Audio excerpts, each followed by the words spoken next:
শনিবার সারা দেশে বিক্ষোভ মিছিল ও পরদিন রোববার থেকে সর্বাত্মক অসহযোগ আন্দোলনের ডাক দিয়েছে কোটা সংস্কার আন্দোলনের প্ল্যাটফর্ম বৈষম্য বিরোধী ছাত্র আন্দোলন।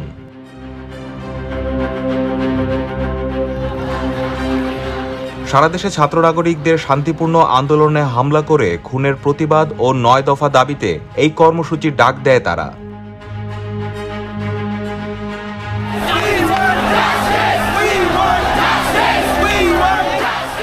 বৈষম্য বিরোধী ছাত্র আন্দোলনের অন্যতম সমন্বয়ক আব্দুল হান্নান শুক্রবার রাত 8:45টার দিকে ফেসবুক লাইভে এসে এই কর্মসূচির ঘোষণা দিয়েছেন। একই সময়ে আরেক সমন্বয়ক আসিফ মাহমুদও তার ফেসবুকে এই কর্মসূচির কথা নিশ্চিত করেন।